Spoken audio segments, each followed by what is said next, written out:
Hey, what's going on? This is Deya Direct, and welcome to Girlfriend FM. Now, you know, in Girlfriend FM, we talk about all things that matter to women. Well, men matter to us, but men always accuse sisters of not listening. So, we have a new series that I'd like to introduce to you. It is called The Mind of Men, and that's what we're here to do, to listen. I know it's a novel idea, but women are going to listen. And we've got some brothers who say they really want to talk to us. And they're married. So you can't have these, okay? Today joining us is Benny Black, who has been married for 12 years. You have 3 children. And you are the proprietor of Platinum Motor Cars. Yes, Very successful luxury rental and otherwise. exactly. All right. And we also have Stephen Dixon. Welcome.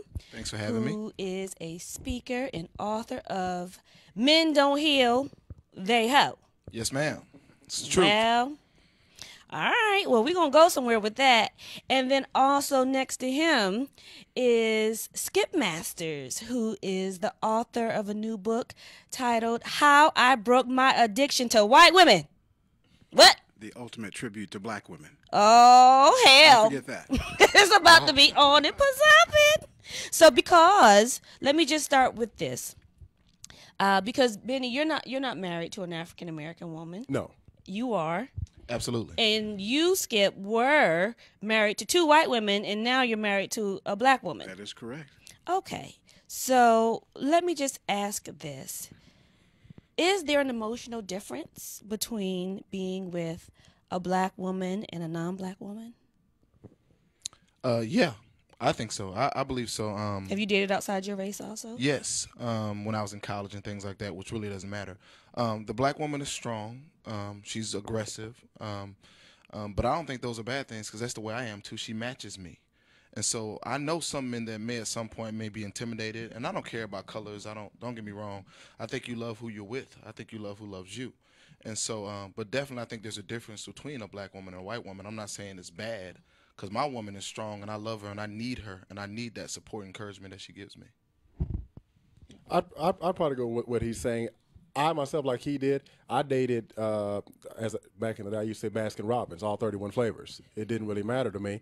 It's just whoever I liked and we were attracted to each other.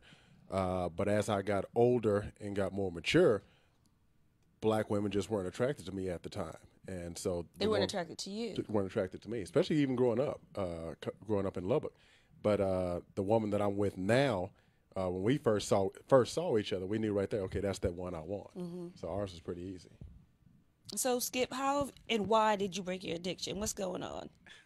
I would concur with both of them at first because there is a difference. Initially, as I mentioned in the book, I thought there was not a difference, but there is certainly an emotional difference between black women and white women. Okay, and I mentioned that I think very candidly in the book.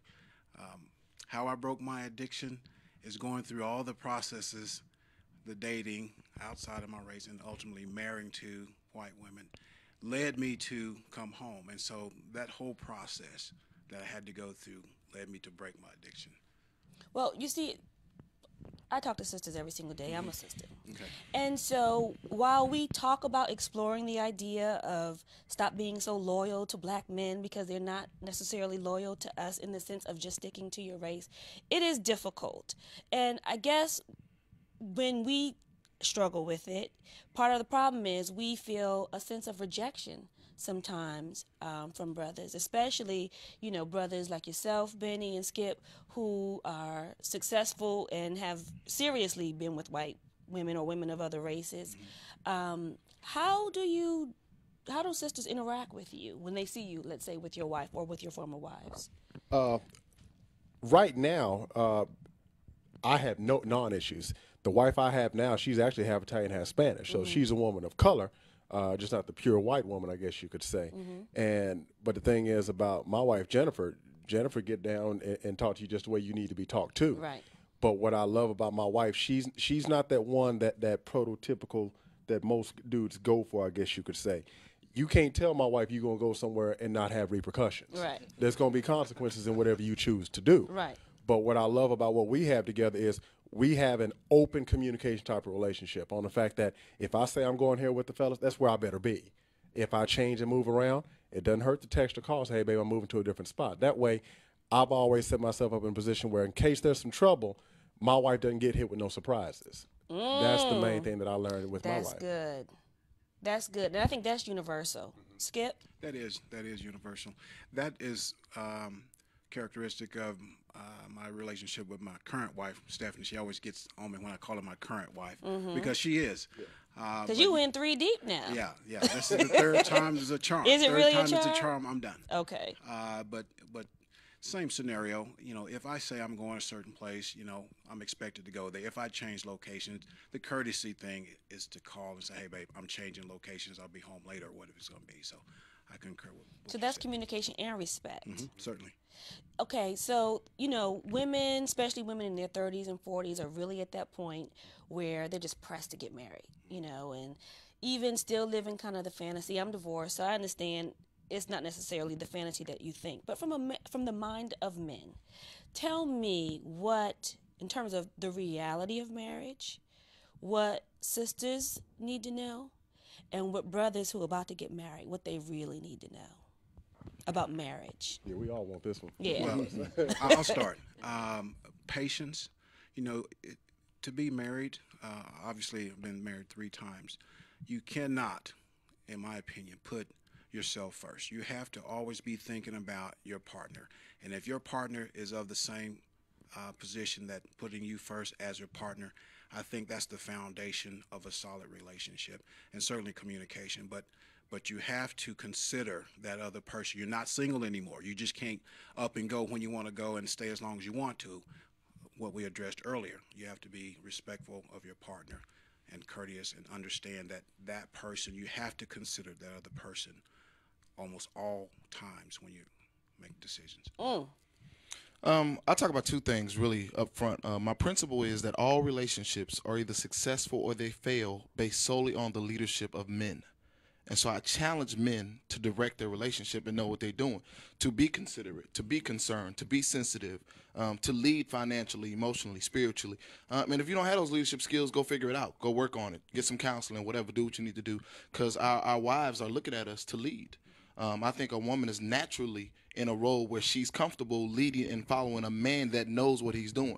Women ain't following no man that don't know what they're doing. Right. They're not doing that. Especially nowadays. Exactly. Woman is stronger now. She's more independent. Well, she's financially she's had stable. to do for herself. Exactly. So if at this point in your life, let's say a woman has been successful to a certain point, if you want to take on a leadership role, then you have to show me that you can do better for us than I'm already doing for myself. Absolutely. Yeah, I tell women, don't hand over your life to a man that can't take you further. That's the purpose of it. And then the second thing I tell couples when they're getting married is divorce is not an option. I don't believe in divorce anymore. I think that you have to have an attitude that you're going to And stay you're married. remarried. Yes. You were married before for how long? I was married when I was 23, got a divorce at age 25. When I got married at 23, divorce was an option for me. When I'm unhappy, I leave. And that's what's going on with marriages. You're unhappy, you leave. And I tell people that if that is your attitude, you will not be successful. So I'm not saying people should stay together and be unhappy. I'm saying that we have to work harder to be happy. And so that's why, for me, I teach couples every day divorce is not an option. You have to have that in your marriage. I like that. But following what they were saying, I like what he said on patience. The biggest one that I like what he just said is leadership, and not really as a lead follow type of thing. What I've learned, I tell a lot of my single friends, what makes me and my wife so good and compatible is I always did everything I could to make my wife feel secure.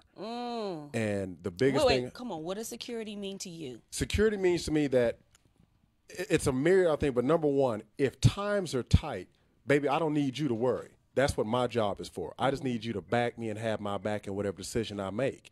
And so if times are tight as they were when I was starting this company and times were lean, if I made a decision, my wife know, okay, if he says he's what he's going to do, that's what he's going to do. And she was comfortable in no matter what decision I made. Now, if I made that mistake, I owned it, but I fixed it.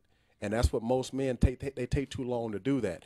You can't have your wife worrying with you. You don't need 2 people worrying. It needs to just be one person do the worrying, and then all she needs to do is just take care of the home and how to take care of you. Your job is to take care of everybody else underneath that home. And then my biggest thing is communication. You got to let your wife know everything. It don't matter how bad it is. But see, that's the biggest thing between single men and married men. If you're single, your girl call you and you see a number, you can ignore it.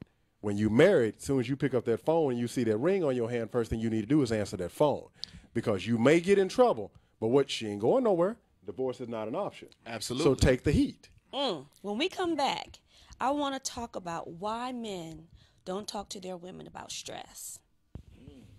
I don't want to talk about that.